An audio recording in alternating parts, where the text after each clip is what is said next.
Hey, what's going on YouTube? Lee Ramsey back here again, and today I have some more Call of Duty commentary. This time we are on Call of Duty Black Ops. It's a nice gameplay here. Have 85 plus kills, I believe, and less than 10 deaths maybe. And so it's a good game. Playing with a full party here and headquarters. It's quite a long video, that's why I chose it. So I can talk about more of my Call of Duty Black Ops 2 kind of predictions and what I want to see from the game and things of this nature. And the first thing I'll kind of say is thanks for all the views I had on my beatbox video. That seemed to go down very well. It's my most viewed video, and I think people are watching it more to hate and kind of a laugh than kind of rate it for what it is and the effort that went into that. But you know, I might do some more of them because it seems to give me a lot of views and things like this. So just a quick thank you for that. My Python saves my life right here. And so Black Ops 2, we all know Trout's going to be next Call of Duty, as I said in the last part. But what I want to see from them is to have a beta. And we haven't had a beta, I think since World at War. And I think World at War had a beta. And this was kind of a shame, so we can't get into the game and we can't see which guns are overpowered. And I think Battlefield did a very good job with their beta. It was up for week, 2 weeks, something like that. And this gave us plenty of time to get into the game and kind of get a very good hands-on experience with the game. So we can really see what guns are overpowered, what guns may need buffing a little bit, and things like this. And I think DICE and EA did a very good job of that. And I would like Activision to come up with something like this, a beta with 2 or 3 maps on them all from different sizes, like a small map, a medium map, and a large map. Also give us a good range of what the maps would be like, and really get our hands on with the game. And this will I think the reason they haven't got a beta so far is that their sales might go down because people might get into the game and think, oh, this is complete crap from the beta, without testing out the full game. And I think kind of business wise it was a good move for them, but as a community and for having a good game, it was a very bad move on Activision's part. So we'd like to see a beta with a few maps in that. You can get up to a max rank of 30, so you haven't got all the guns, so there's some stuff kind of still private, and possibly have a beta where you can get up to the max level, where so then we can prove which guns are overpowered and which guns may need buffing a little bit. Because like in Modern Warfare 3, shotguns completely useless, and I don't like to see that. I like the Modern Warfare 2 shotguns, especially with primaries, because they were basically primaries, and I like this in Call of Duty, where you can use any gun you want and still end up having a good game. Anyway, the maps, I want to see a good variety of maps. I think Black Ops had it right. We had a few large maps like Grid, that one now. Grid, Array, and even Hanoi, if you not like that. And but then you had some medium-sized maps like, kind of Havana and things like this. Where they had long lines of sight, but you could still be very effective with a submachine gun. And I did like this kind of stuff maps. It was kind of lethal to go into some areas, especially that main street in the middle of it, and I love maps like that. And I would like to see the variety of different maps come back in Black Ops 2, because it's like Firing Range and Nuketown, they were very popular maps because they were tired of playing on huge maps.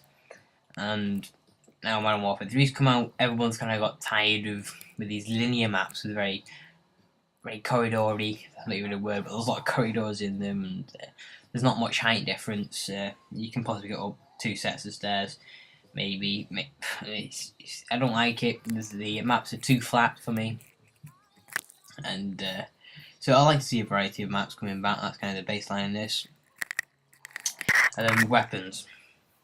We don't really know when it's going to be set, but my prediction is it's going to be a sequel to Black Ops. Not So the guns will be slightly more modern, possibly 60s. So we'll have kind of roughly the same guns, and we'll have a few missing and a few new additions. But kind of your basis will be mostly the same. And I love the Black Ops guns. I love how they're handled, and they actually have recoil on them, which screwed up bad players. And I think this was a good move by Treyarch to kind of really improve your game, because I went from, I don't know, a 1.2 KD player to something like a 1.2 at the start, and as I kind of got more into it and got better experience with the weapons, and now I'm a 1.7 KD player on Black Ops, which I think is above average. You know, I can have amazing games, and I can have my kind of reasonably good games, but I can also have my fair share of shitty games, and that's why my win loss is so low.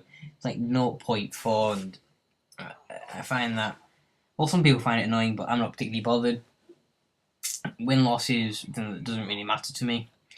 Yeah, I can play the objective. I like to win, but losing, if I'm in this game for the whole thing, and I've performed well, then it's my teammates' fault. Yeah, but if we've whole teams perform well and we just got outplayed by the other team, I'm not too bothered about my win loss like that. But I do rage quit quite a lot, which gives me a lot of losses, to be frank. But anyway, the guns were solid. The way they worked, they wasn't really majorly overpowered. Well, you could say the FAMAS was, but if you were, it's not like the Type 95. If you're a bad player, it doesn't make you into a good player. But if you know how to use it, you could be a, I don't know, slightly above average player, and have you kind of huge 100-kill games with it, which unfortunately the only kind of 100-kill games I got were on Nuketown, and I had like 20 odd deaths, and they're not really YouTube worthy, but you know, they're in the past now. I haven't got them in File Share or Theatre Mode anymore. Well, the guns were great, and I like to see them come back. Now next, the perks. Please, for the love of God, get rid of the perks like Ghost and Assassin and freaking Flak Jacket. I don't give a crap. Get rid of them. They ruin the game. They slow it down. And I think what they really should do is get someone like Woody. He's a great guy, and he knows his stuff about Call of Duty. He's been playing it since Call of Duty 4, so he's into it. He knows a lot of stuff about the community, and get him on board. And just get him to kind of help the developers, because the developers, they know what they like, but don't know what the mass market likes. You know, because a lot of people I talk to, they get pissed off with perks like Assassin and Ghost as well. And I think they should take him out of the game. It slows the game down. And possibly even, I think it was Ernest Lee came with a great idea. It was on Twitter. He sent it to Robert Bowling. Either Robert Bowling or I think it was David Rondahar, actually. The kind of the developers for Treyarch, and he's one of the kind of the main guys that's involved in the community, even though he's not the community manager, because that's Josh Olin. But basically he said, what would you like to see done to the kind of the Assassin and the Ghost perks? And Ernest Lee came up with a very good idea. Is you only show up every other swipe or every third swipe, so you'll be invisible for the first two or the first one, and then you'll pop up on that next one, which I think is a brilliant idea. And a lot of ideas like this come very from the community.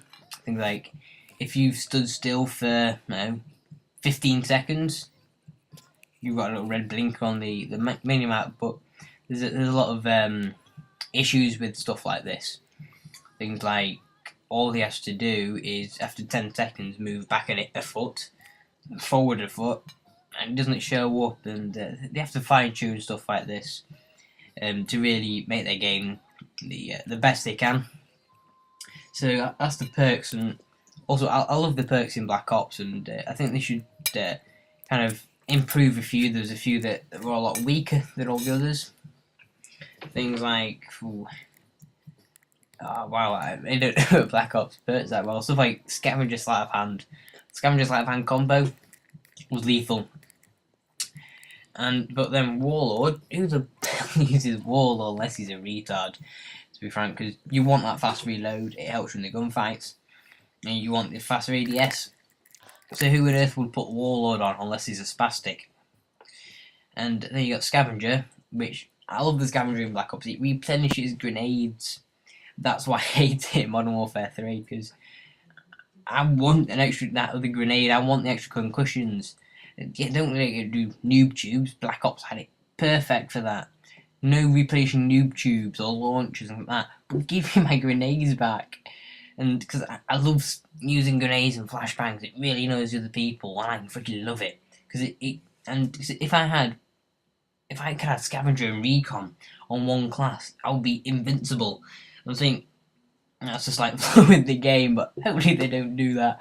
Otherwise, so if I can have Recon, Scavenger as light of hand on one class, I'll be laughing for days because I'll own everybody. But hopefully there's no overpowered perk combos in this game, because really they ruined the game. One Man Army, Modern Warfare 2 ruined it. Ghost in this game, Black Ops ruined it. Modern Warfare 3, Assassin has ruined it. And they have to make the perks all balanced. Or possibly just get rid of the perks altogether, which I don't really want them to, but if they can't get the perks equal, and then I think that's the only way they can go. To be frank, in this game. Sorry about the phone in the background. Something's just wrong in the house, but my sister will get that, But what I really don't want Treyarch to do is not support the game. They did fantastic Black Ops. They support that game all the way, but don't do what Infinity Ward do and do 2 weeks and then go, screw you, we're going away.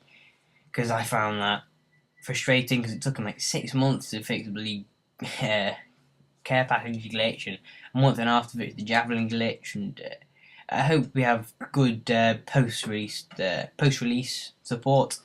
Treyarch we have done for most of their Call of Duties. I'm not sure about World at War. I didn't really play much of that.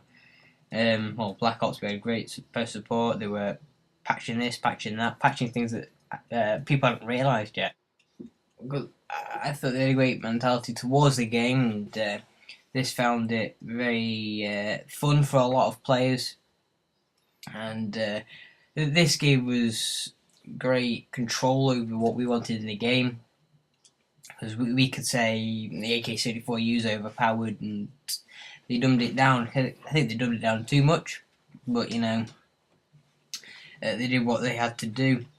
And this game's kind of coming to an end now. I've got about 20 seconds left. So what I would like to do is say what's gonna come in the next week or so. I'm gonna carry on with the Flawless Sundays. I've got a few more gameplay, so I've got a few weeks of Flawless Sundays saved up.